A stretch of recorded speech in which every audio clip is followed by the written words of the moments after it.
السلام علیکم دوستو، آج جس بارے میں ہم بات کرنا چاہ رہے ہیں اس کے لیے میں ایک عرض کرنا چاہتا ہوں کہ یہ بات کسی ایک پارٹی کی نہیں ہے، یہ بالکل غیر سیاسی پوسٹ ہے، کسی ایک بندے کی بات نہیں ہوگی۔ 1 ارب روپے کتنے ہوتے ہیں؟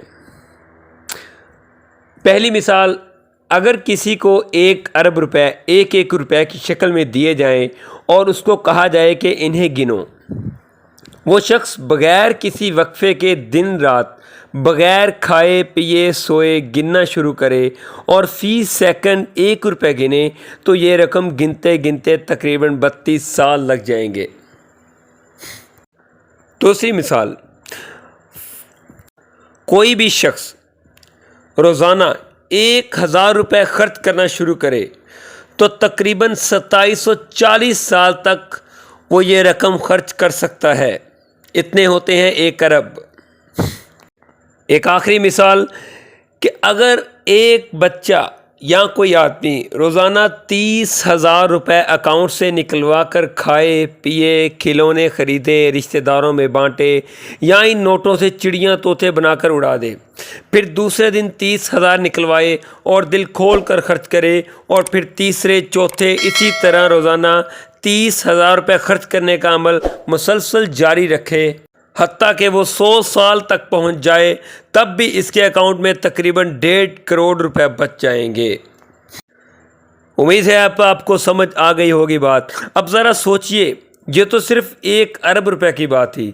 پاکستان میں سوائے چند ایک کے ہر کسی نے 2-4 ارب سے لے کر 200-400 ارب روپے لوٹے۔ آپ اور میں روزانہ سنتے اور پڑھتے ہیں فلاں نے اتنے روپے کرپشن کی، فلاں نے ملکی خزانے کو اتنے ارب کا نقصان پہنچایا اور کمیشن وصول کیا، اور فلاں نے اتنے اربوں کا ڈاکہ ڈالا۔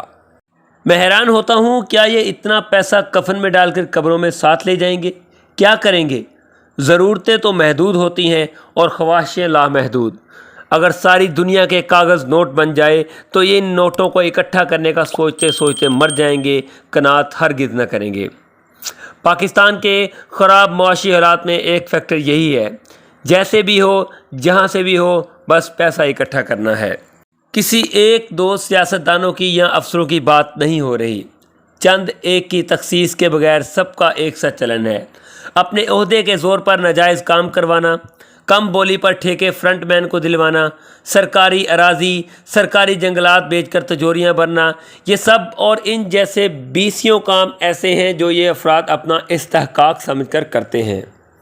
ان سب پہ کوئی حیرت نہیں، ملال اور غصہ تو ہے مگر حیرت نہیں، کیونکہ ان کو گٹی ہی حرام مال سے دی گئی ہوگی۔ حیرت اور افسوس اور دکھ اپنے ان دوستوں پر ہوتا ہے جو اپنے ایسے لوگوں کو جانتے ہوئے بھی ان کو سپورٹ کرتے ہیں۔ دوبارہ عرض کرتا ہوں، کسی ایک پارٹی کی بات نہیں ہو رہی، کسی ایک بندے کی بات نہیں ہو رہی۔ کوئی بھی جماعت فرشتوں سے نہیں بنی، لیکن انسانیت کا معیار تو رکھ ہی سکتے ہیں ہم۔ اگر آپ غلط کو غلط اور صحیح کو صحیح نہیں کہہ سکتے تو پھر آپ کو خراب ملکی حالات اور خراب معاشی حالات اور مہنگائی کا رونا بھی رونا نہیں چاہیے۔ اللہ تعالی ہمیں شعوری طور پر زندگی گزارنے کی توفیق عطا فرمائے۔ آمین ثم آمین۔ پاکستان زندہ باد، اسلام پائندہ باد۔ اللہ ہم سب کا حامی و ناصر ہو۔ اللہ حافظ۔